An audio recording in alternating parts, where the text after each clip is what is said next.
in the last video, we talked about how humans over time have gotten better and better at getting more calories out of a given unit of land. And one thing I do want to emphasize, in the last video, these numbers that I came up with, I picked these numbers to make the math fairly simple and to give you the general idea. I don't want you to think that the most that a square kilometer can support today is exactly 1,000 people. It depends usually on what the land is like, how much of the land you're actually using for agriculture, what crops you're planting, etc., how the people are living, how many calories they need. The whole point of the last video was just to give you a framework that, wow, there is this upper bound based on how much productivity you actually get from the land. Now, what we want to think about in this video, that was kind of, the last video was this axis right here, getting more and more out of the land. What I want to think about in this video is how did humans, through different technologies, how did we get by doing less and less of the labor for getting those calories out of the land? Obviously, you just don't have land and things spontaneously grow. Well, I guess that would happen in the wild. But if you're doing agriculture, you need to put some energy into the land. You gotta work the land. And so what we have over here in this chart, and this chart is derived from information from this book right over here. This is Energy and Society. And what we want to think about here is the different ways that humans have gone about to till soil. So we're not even going to think about the total process or the total energy required to grow a certain crop. What we're just going to focus is one step of the agricultural process, and that is tilling the soil.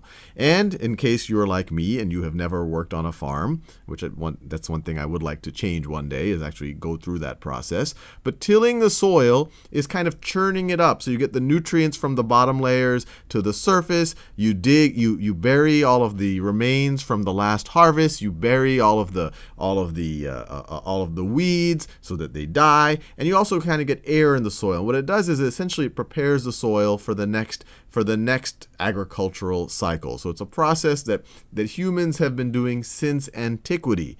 And what I want to do in this video is think about the different ways to do it and how much energy is required to do it. And we're going to think about the energy in two ways. How much of that energy comes from humans and how much of that energy comes from things other than humans. So just as an example, when we talk about human power, we're talking about someone literally hand plowing this field. So this woman right over here is literally, she has this little cart that's digging up the soil behind her. When we talk about oxen power, we're talking about the oxen doing most of the work. They're the ones dragging this plow, which is digging up all of the soil, and this gentleman has to kind of be there to supervise. But this still is fairly intense labor that this gentleman is doing right over here. And then when we talk about tractors, we're talking about a scenario like this, where the tractor is doing most of the work of actually digging up, dragging this plow behind it and digging up all of the soil.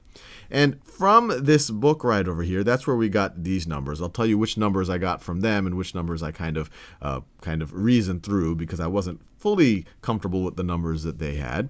But these are their numbers. That if you're human power to till 1 hectare of soil, it'll take 400 hours. Oxen power, and this should be a pair, not a parry. That should be a pair of oxen. 65 hours. A 6 horsepower tractor, 25 hours. A 50 horsepower tractor, 4 hours. And in case y'all are wondering, what is a hectare of soil? It is literally a plot of land. A hectare of soil. Let me write it. A hectare of land, I should say, is a plot of land that is 100 meters by 100 meters. And it's roughly equal to 2.5 acres. Not exactly 2.5 acres. It's like 2.4, I think 2.47 something, but roughly 2.5 acres. So we're just thinking about how many hours to essentially dig up all of the soil for a plot of land 100 by 100 meters. So what we have over here, so clearly human takes a lot longer. Oxen, they can do a little bit faster. 6 horsepower tractor, even faster. 50 horsepower tractor, very powerful tractor, even faster than that. Now this column right over here is the amount of energy required to actually produce and maintain the machinery used. So this is a very unintuitive thing. Whenever you think about, like for example, whenever you think about the amount of energy to to plow this land over here, you tend to think, okay, well, this individual is going to have to expend a lot of her energy. You don't think about the amount of energy required to actually maintain the tool. To one, build the tool that she's using, in this case a hand plow, and then to maintain that as she does it. And so this estimate, and I got these two from these fellows right over here, or actually one of them might be a gal, but it's about 6,000 kilocalories, and this is kilocalories for lowercase c. And one thing I want to emphasize here, 1 kcal is the same thing as 1 calorie with a capital C, which is the same thing as 1,000 calories with a lowercase c. And we talked about this in the last video, but when people talk about food calories, they're really talking about a calorie with a capital C, or you could say they're talking about kilocalories. So your candy bar, 200 calories, they're talking about this right over here. In chemistry class, when you talk about the amount of energy to raise a gram of water 1 degree Celsius, you were talking about these calories here. So in all of these numbers in this chart right over here, they are in you can either view them as this unit, kcals, kilocalories, or calories with a capital C. They're essentially the same units that we used in the last video, and these are the same numbers that you were used to from a kind of a dietary calorie point of view. So for example, 6,000 calories, that's about how much a typical male would expend in 3 days. So this is to maintain it over the course of these 400 hours in the case of the hand plow, and the total amount of calories the total amount of calories that were needed to make the plow divided by the total number of hours. So whatever fraction of the plow's life is being used here, you use that fraction right over here to put this 6,000 calories. But needless to say, for at least the plow, for the kind of either the human or the oxen scenario, this isn't a significant amount of the total calories. So obviously, if you're doing it either with human power or oxen power, you're not using any gasoline, you're not using any petroleum. In all of these scenarios, we're going to assume that someone has 10 working hours in the day. And that right over here, where this is kind of a measure of how hard that person's work is. And I kind of estimated these numbers here. They're slightly different than what the original numbers were in this book right over here. But we're saying, look, if you are actually walking along using this hand plow, that is actually very, very vigorous activity. So it is going to require about 400 calories per hour to do this type of activity. You do it over 10 hours, it's going to require 4,000 calories just to do that over 10 hours. And then we're assuming that there's some rest, that the rest of the day you're going to walk around, and maybe you're going to cook dinner, eat breakfast, you're going to sleep some of it. We're assuming that the other 14 hours of the day are going to be at about 100 calories per hour. And so this is the total. If someone were to, using this technique, work for a total of 10 hours, this is how many calories they would consume in the day. And you can see this is the most labor intensive, so it looks like that they would consume the most calories per day. These two are the least labor intensive. You're sitting on a tractor, although that still requires more calories than sleeping or watching TV, and so that's the number of calories they would consume. Now this right over here, and this is the interesting number, or one of the really interesting numbers, based on all of these assumptions, this is the total human input in calories to do this task, to till this 1 hectare of soil. So over here, you're using 5,400 calories a day. If you're working 10 hours per day and it requires 400 total hours, you're going to be working 40 days, right? 400 divided by 10. 40 days times 5,400 calories per day. It's going to take a human, just the human part, not even thinking about the 6,000 calories necessary to maintain and make that plow. The human is going to spend 216,000 calories to plow that 1 hectare of land. And if you add the other 6,000 in for the actual plow, and you can debate what this number should be, but it's not a significant number compared to this, you get about 222,000 total calories.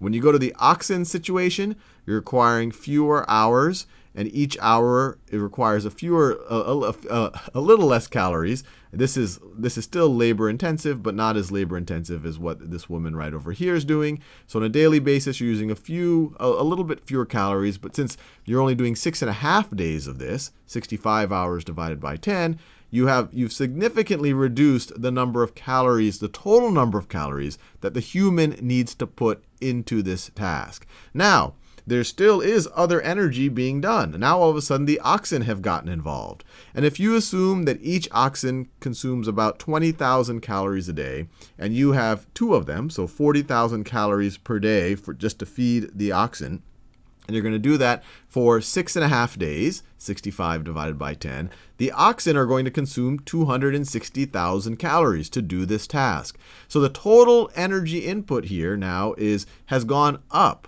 So this is an interesting phenomenon that is going on right over here. What the human is putting in as we get better and better technology goes down substantially, 216,000 to 33,000, and we'll see with the tractor it goes down even more. But the total energy, if you include the amount of energy that the oxen have to put in, or if you include the amount of energy due to the gasoline that has to be used for the tractor, the total amount of energy is going up to plow that field, but the human energy goes down dramatically.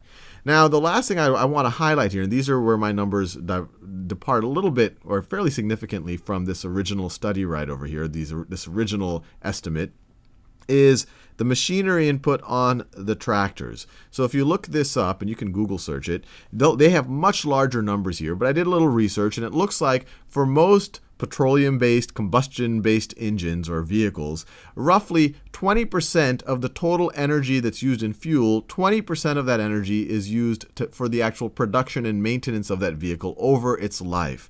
So what we did over here is we said, okay, for a 6 horsepower tractor, I used their numbers, where you're going to have to use 25 hours to do it. It's going to use this much petroleum, assuming that it uses 23.5 liters of gas or petroleum over 25 hours. And then I just took 20% of that number for saying, well, how much energy had to be used to maintain that vehicle over that amount of time. And if you think about what fraction of this vehicle's life that 25 hours represents, that fraction times the total amount of energy required to produce that. So remember, these things are made out of metal. They had to be made in furnaces. So just producing a vehicle requires a lot of energy. And so this right over here is 20%. And I just use that rule of thumb. For most petroleum-based or combustion-based vehicles, the 20% of the total energy expenditure over the course of that vehicle's life is roughly equal to the amount of energy used to produce that vehicle. But either way, you go all the way over here, the human has to spend less calories sitting on the vehicle, so they spend less calories per day. And then the total human input right over here, for the 6 horsepower tractor, it's going to take them 2.5 days, 25 hours at 10 hours a day, is going to be 8,500 calories. But of course, you have the petroleum used and then some estimate of the amount of energy used to produce that tractor, and you're just taking the fraction over that 25 hours. You're not taking the entire life of that 6 horsepower tractor. To produce a 6 horsepower tractor, this number would be much, much larger if you talked about the total number of energy. We're just taking the small fraction of its life that we're using it right over here. Same thing for the 50 horsepower tractor. But any way you look at it, the human, and this is the really interesting thing, humans, by going from human power all the way to a 50 horsepower tractor, you're getting almost a factor of 200 improvement in terms of how little energy has to be put in by the human to till that land. But you actually get a total increase if you factor in things like the petroleum and then definitely the machine, the amount of energy to actually produce that machine. So anyway, hopefully you found that interesting. I find this, it's something that you don't think a lot about. How much energy input has to be put in, and oftentimes we only think about the human energy input, but we're not thinking about the energy input from other things like oxen.